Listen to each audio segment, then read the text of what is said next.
ওয়ালাইকুম। Welcome back to আকুক diary. আজকে একটা হালুয়ার রেসিপি দেখাবো আপনাদেরকে। এটা হচ্ছে গাজরের হালুয়া। এখন উইন্টারে অনেক গাজর মার্কেটে অ্যাভেলেবেল আছে। আপনারা চাইলে এই হালুয়াটা খুব ইজিলি তৈরি করতে পারেন।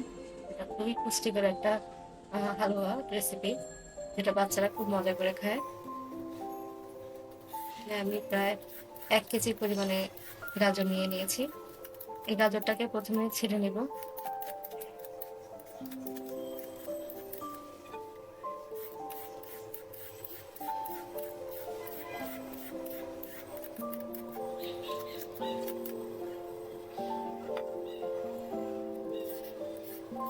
এই হালুয়াটা খুবই পুষ্টিকর একটা হালুয়া, আপনার বাসায় অবশ্যই ট্রাই করবেন। বিশেষ করে বাচ্চারা এটা খুব পছন্দ করে খায়। বাচ্চাদের টিফিনে দেওয়া যাবে, সকালের নাস্তার জন্য তো রুটির সাথে বা পরোটার সাথে খুব ভালো মজাই লাগে। যারা মিষ্টির আইটেম পছন্দ করেন তাদের জন্য একটা খুবই নিউট্রিশিয়াস একটা নাস্তার রেসিপি এটা। এখন আমি এখানে 2টা গ্রেটার নেব। গাজরগুলোকে পিট করে এগুলোকে সুন্দর করে ধুয়ে পরিষ্কার করে নিয়েছি। এখন এগুলোকে আমি গ্রেটারের মাধ্যমে গ্রেট করে নেবো। এখানে এই যে ছোট একটা গ্রেটার নিয়েছি, আর আগে যেটা দেখেছি সেটা আগে আগে গ্রেটারের একটা গ্রেটার। এই গ্রেটারটা দিয়ে ট্রাই করে দেখবো যে গাজরগুলোকে পিল করা যায় কিনা। এটা এতই ছোট যে এটাতে মানে পিল করতে খুবই হচ্ছে তো ভালো সুবিধাজনক না। এর জন্য আমি আগের যে পিলার গ্রেটার ওইটা দিয়ে গ্রেট করে নেব।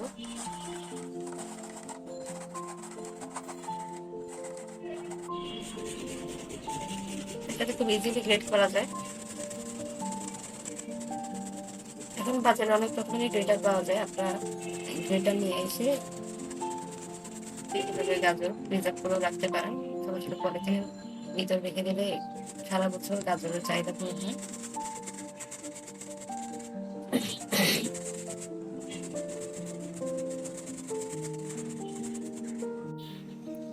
সবগুলো গাজর এভাবে গ্রেট করে নিয়েছি।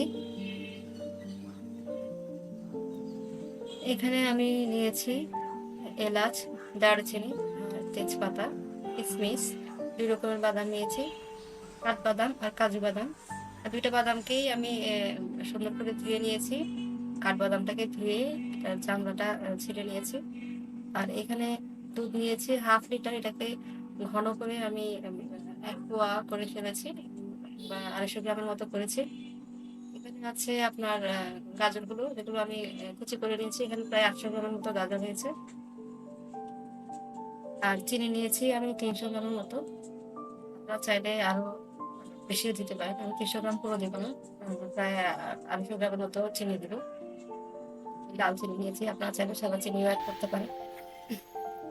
আমি 1/2 লিটার দুধকে 2.50 ml করে নিয়েছি। আর এখানে ঘি নিয়েছি 1 কাপ থেকে বেশি, প্রায় 1.5 কাপের কাছাকাছি। ঘিয়ের পরিমাণটা একটু বেশি লাগে গাজরের হালুয়া বা অন্য যে কোনো হালুয়ায়। আপনারা ঘিয়ের পরিবর্তে চাইলে সয়াবিন তেল অ্যাড করতে পারেন, টেস্ট একটু চেঞ্জ হবে। এছাড়া আর কোনো সমস্যা নেই, সয়াবিন তেলও গাজর হালুয়া মজা হয়। এখন প্রথমে এলাচ আর তেজপাতাটাকে হালকা ফ্রাই করে নেব। ভেজে নিয়ে এর মধ্যে আমি এই যে গ্রেট করা গাজরগুলো দিয়ে দিচ্ছি।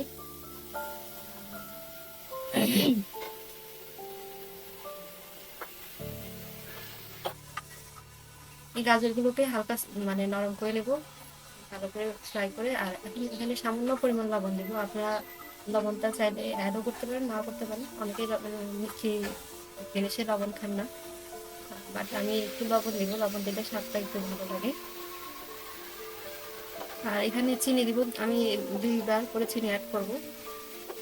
চিনিগুলো দিয়ে হালকা নেড়ে দেবো। এগুলো হালকা গলে আসলে পরে আবার চিনি অ্যাড করবো। চিনি অ্যাড করলে গাজর থেকেও পানি বের হবে, চিনিটাও গলে যাবে। ওই চিনির পানি আর গাজরের পানিতে গাজরটা খুব ভালো মতো নরম হয়ে আসবে।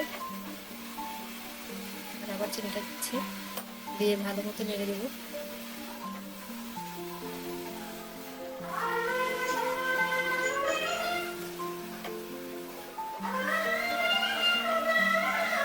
এখন যেহেতু গাজর অ্যাভেলেবেল আছে, আপনারা বাসায় অবশ্যই ট্রাই করবেন এই হালুয়াটা তৈরি করার জন্য। এটা তৈরি করতে যে খুব বেশি কিছু ইনগ্রিডিয়েন্টস লাগে তাই না। সাধারণ ইনগ্রিডিয়েন্ট দিয়ে আপনারা খুব ইজিলি এটা বাসায় তৈরি করতে পারবেন। এখন আমি দুধটা দিয়ে দিচ্ছি। প্রথমে 1 মগ দুধ দিলাম। এখানে প্রায় 1.5 মগের মতো হয়েছে। হাফ কেজি দুধ কনডেন্স করে নেওয়ার পরে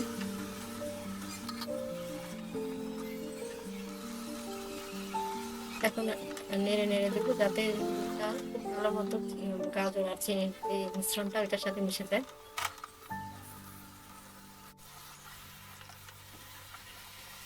এই যে দুধটা প্রায় শুকিয়ে এসেছে। এই পর্যায়ে আমি যে গরম মশলা যেগুলো দিয়েছি এগুলো আমি এখান থেকে উঠিয়ে নেব, এগুলো রাখবো না। আর এখন এখানে পাউডার মিল্ক অ্যাড করবো। পাউডার মিল্কটা অপশনাল, আপনারা চাইলে দিতেও পারেন, নাও দিতে পারেন। গুঁড়া দুধ দিতেই হবে এমন কোনো কথা নেই, কিন্তু দিলে স্বাদটা ভালো হবে, স্বাদটা আরও ভালো বেশি হবে। না দিলেও কোনো প্রবলেম নাই।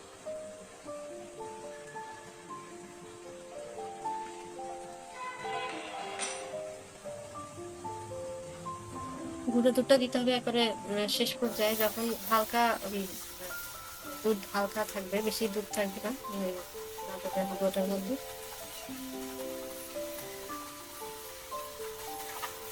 এখন ভালো মতো নেড়ে এগুলোর সাথে গুঁড়া দুধগুলো মিশিয়ে দিব।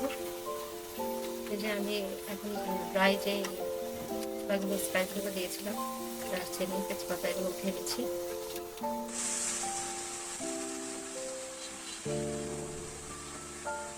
আর এখানে আমি এলাচের যে 5টা এলাচ নিয়েছি, এগুলোকে সুন্দর করে বেটে নিয়েছি। বেটে এগুলোকে আমি এখানে পাউডারটা ইউজ করেছিলাম, স্কিপ হয়ে গেছে।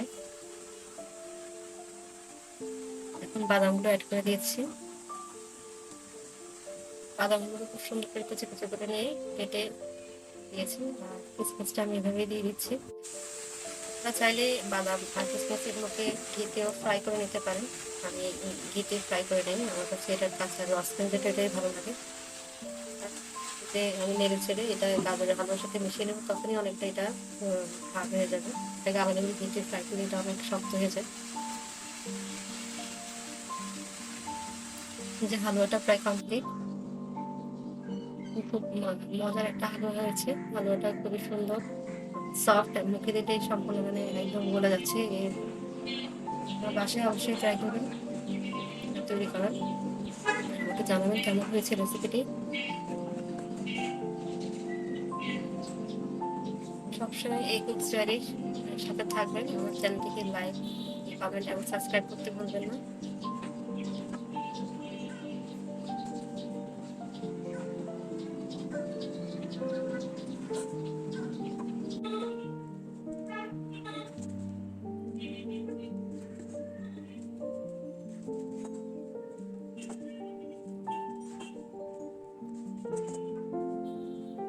আমি চেষ্টা করেছি আপনাদেরকে খুব সুন্দরভাবে, খুব ইজি কিছু সিম্পল স্টেপসের মাধ্যমে বুঝিয়ে দিতে যে আমি কিভাবে হালুয়াটা তৈরি করেছি।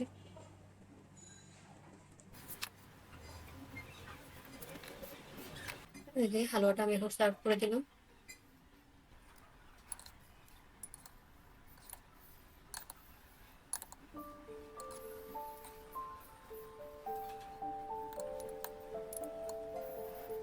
এই হালুয়ার টেস্ট এক কথায় অসাধারণ। আপনারা বাসায় অবশ্যই তৈরি করে দেখবেন। যারা কখনো এই হালুয়া খাননি তারা তৈরি করে দেখবেন, যে এর মতো অসাধারণ এরকম মজার কোনো মিষ্টি ডেজার্ট হয় না। আসসালামু আলাইকুম, সি ইউ নেক্সট টাইম।